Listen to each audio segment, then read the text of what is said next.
We go. Hey everyone, Big Tall John here, President and Chief Talent Officer of Pivot and Edge. For those of you that know, you already know what we do, but for those that don't, we're hyper focused on helping seed and Series A funded startups really establish their hiring infrastructure with the people, the process, the technology to really help them hire and engage and retain the talent that they need to make their business successful, all for a fraction of the cost of recruiting agencies and in-house resources. And I think one thing that's really important to establish straight away is the world of work has changed over the last year a great deal. And ipso facto, the world of hiring has changed a great deal as well.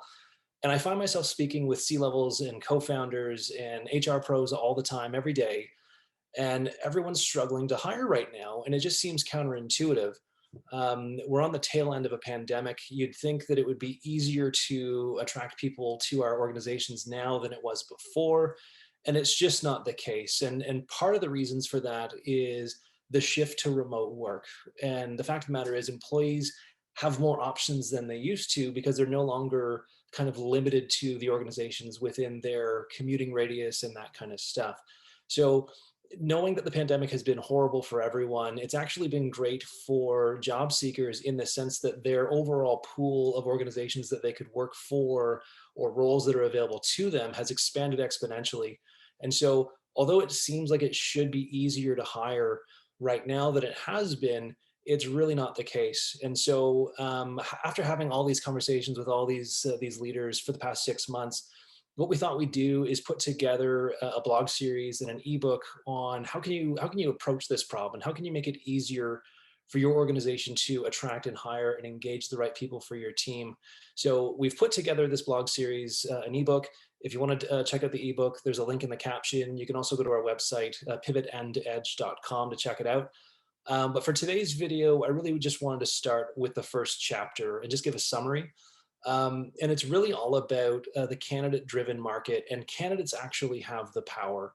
And if you're in recruiting and you're in HR, you know how hard it is to pull in the right people for your team. And specifically on the startup side of things, there's many disadvantages to a startup in the sense that most of the time you're really unknown until you get that big funding announcement, and then all of a sudden you're known everywhere for a short period of time. Oftentimes in a startup environment, the organizations don't necessarily know what their messaging is yet, not their business to business messaging, but their business to people messaging, and really attracting the right people to them.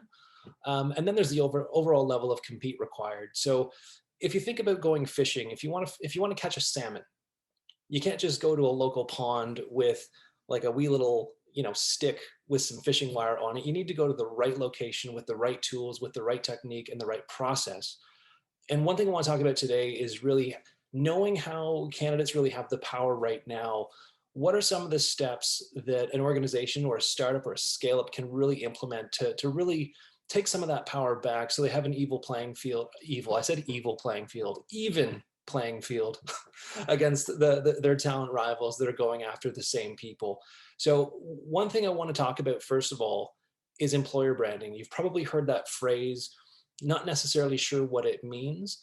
I'm not going to go into the nitty gritty details of what Webster's dictionary says, but ultimately think about your employer brand as your reputation in the market as an employer. And if you haven't really looked at your overall talent facing messaging in the last year, now's really the time to do it, because the level of competition that you're facing is vastly different than what it used to be. And going through an employer brand messaging activity really leads to a lot of positive things on your side in terms of candidate flow, candidate quality, overall quality of hire, and all that kind of stuff. And the foundation of your employer brand is basically your employer value proposition. And that, in essence, is a statement or a series of statements that really highlight what differentiates your organization to your target audience. So going through an EVP exercise is going to help you really attract and hire more people that can really push your business forward in the future. And as you're building out your EVP, check out the blog for details on some of the nitty gritty components to it. But in essence, what you want that EVP to include are things that your organization is doing really, really well that really helps differentiate your company as a place to work. What are some of the really high value things that your organization is already doing that is really important to your key target hires? But also, what are some of the aspirational things? We've all been inside for over a year now. Maybe returning to the office is something that's in your plans. Maybe it's not. What are some of the things that your organization wants to achieve in the next year or three as it relates to people? And how can you really communicate that to your target audience? So the first blog is really about, what do you mean the candidate has some power here? And what are the steps that you can take to kind of get yourself on an even page so you have a chance to start that conversation? And the overall ebook is going to walk you through the overall employer branding process and why it's important to startups specifically so they can outcompete their talent rivals for talent and move forward. Hope you enjoy. There's a link to the ebook in the caption below, and you can also check out our website, www.pivotandedge.com. Thanks very much.